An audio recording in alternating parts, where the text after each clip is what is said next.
I'm not a lawyer, but this is part 2 of what the is going on in the YSL trial today. It was day 42, by the way. Let's get into it. The second motion of the day had to do with Adrian Bean and that car that went careening from the backyard of a house and flew into the side of a laundromat. Y'all remember that story? Well, during cross-examination of when Adrian was on the stand last week, Brian Steele asks him about some statements he gave to detectives at the hospital about the incident. You'll see in this next clip, Attorney Love objects as to facts not in evidence because according to her, Adrian Bean never went to the hospital after the incident. She says he went straight to jail. So Brian Steele was asking him questions about something that never happened, and Brian Steele has no evidence to prove that it did happen. Why did you tell the detective at the hospital, Grady Hospital, on September 11th, 2013, that it was not you, but your dear friend driving that Nissan vehicle? There are no facts that are in evidence. There will be no statement put in evidence. So I object to facts not in evidence. Did he make the statement, Mr. Steele? Yes. Mr. Steele does not have any such statement.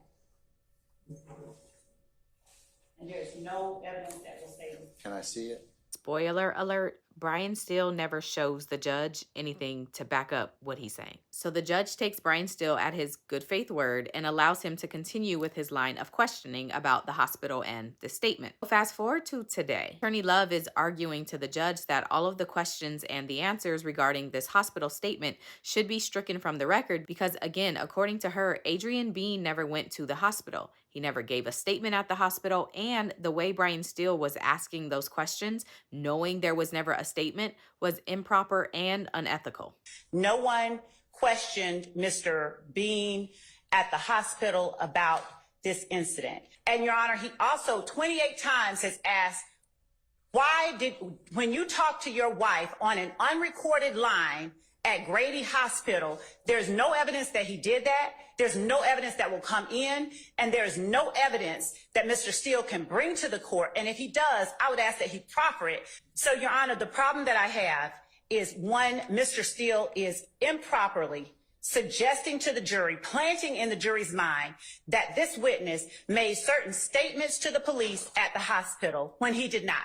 Mr. Steele doesn't have any evidence whatsoever, any statement.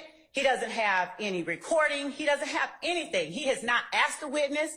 He has not done anything to present a statement at the hospital by this witness. And so then Brian Steele gets up to make his argument, and ciao. Good afternoon, Your Honor. Good afternoon, sir. Good afternoon, everyone. Can I ask you the $64,000 question, Mr. Steele, to begin with? Sure. Is there an interview of Mr. Bean at the hospital or Grady detention facility? Yes, that's what he told Okay, us. can I see it? That's what I've been asking for. Wait, what? No. Do you have it? Do you have one? No, I've been asking for Well, okay. Here's our challenge. Unless you know there's one and the state's told you they don't have one, then you don't really have a good faith basis to ask that question. Mr. Bean told me. Brian Steele said he has receipts, and he starts pulling them. He starts with Attorney Love's initial claim that Adrian Bean never went to the hospital after the incident. And he references the transcript of the police radio from the day of the incident to support what he's saying. At 1300, Major, where do you want me to bring the bus? Meaning the ambulance. Oh, come up here to Cleveland and Old Hayfield. Take a right. I'm standing here. I'll direct you in. That's at 1314. 13 radio, following Grady Unit 320 down to Grady Hospital. At 2736, are you en route with another victim? We en route with another suspect. The other suspect, okay, I copy that. He's 1050. Also, 1050 is a shot. Says, I don't think so. He's going to be in custody. He's in 83. 83 means another warrant. Mr. Bean at that time had a warrant for the year before for shooting 2 people. You heard that impeachment. He was the guy that was hit by the car, question mark. I don't know which one the guy he is. This is the one that AC, meaning you heard from AC Booker Higgins, officer, and then got over at the Barber Institute. That is Mr. Bean, in fact. Yeah, that's affirmed.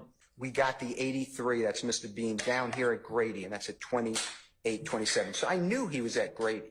Next, Brian Steele gets into trying to prove that Adrian did in fact give a statement while he was at the hospital. For context, Brian Steele's full assertion is that on the day of the incident, Adrian gets arrested and then is taken to the hospital.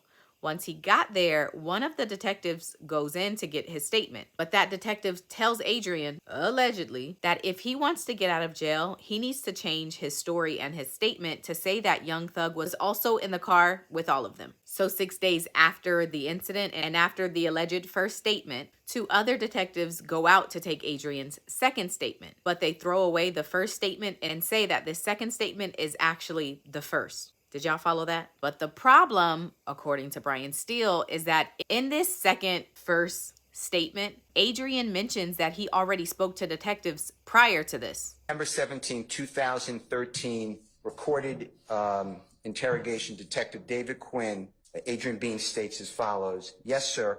I lied to the detectives when they first came and talked to me. And I told them that's probably the lies that you're talking about. Detective Quinn then said, okay, what did you tell them? Adrian Bean, I told them Big Fred was driving. So we're sitting here. I have zero information on when Mr. Bean spoke with detectives. So Steele continues on trying to prove that there was in fact a hospital statement, and he does so by referencing 2 different reports from the day of the incident. And Brian Steele also notes that there are some interesting edits between these reports. And Your Honor, as my eyes roll out of my head, I'm about to show you why I do not believe the City of Atlanta Police Department at all. And if you will see and take note, on the top, it's the City of Atlanta Department Supplemental Incident Report, narrative only, page 1 of 1 on both C and D. Your Honor, the incident report is exactly the same, 13-254-1308. Next paragraph of C and D are identical, Your Honor. Then it starts, he advised that. In C is in Colette and Charlie, but in D it says, he advised me during the. Then D is whited out. The entire part is now vacant. Your Honor, at the bottom of C, it is signed, same looking signature. The APD number is written in on D, but it's typed in on C, and it's the same ID number. So when I sit here and I hear Miss Love tell me how diabolical I am and how I don't have a recording or I don't have a statement or I don't have a note or a summary or a writing that Mr. Bean was interviewed at the jail, at the detention center after Miss Love told this honorable court total misrepresentations. I don't know. I assume that she had a good faith belief because that's just what I do with lawyers. But she attacks me like I'm out of my mind when this is in the discovery. This is all, she knows this. And then I'm giving C and D, which is clearly going to come out before your court because if the state doesn't call the investigator Lewis, I'm calling investigator Lewis. Because this is what I would say is corruption. Brian Steele also references an interview he did with Adrian Bean back in January of 2023. During this interview, Adrian tells Brian Steele that he spoke to detectives at the hospital. When, all that occurred, everything took place, they was, trying to force him in on something. He wasn't with us, Young Thug was not in the car with us that day. You said they gave us a story to tell. Remember hearing that? Yes, sir. And can you tell us what that meant? They was really telling us to hey, put Thug in on this right here. If you don't put him on that, you could be facing a lot of time and all type of shit like that. And who is they again? I know. At the point, it was just really just him. And it was just really him I had dealt with. Okay. So a few more officers that were just around, you know what I'm saying? But we was in the hospital. You're in the what? I was in the hospital. So that's Brian's case. He says that there's all this evidence that points to the fact that there was a statement taken at the hospital, and yet police and the prosecutors have no statement. And then things get intense. You are saying to the court that you have a belief that there is another statement out there. There's not. But right now, I'm going to direct you not to inquire that line. You don't have a basis to do so. Not true. Well, go ahead and make a statement and see what happens. Your Honor, listen.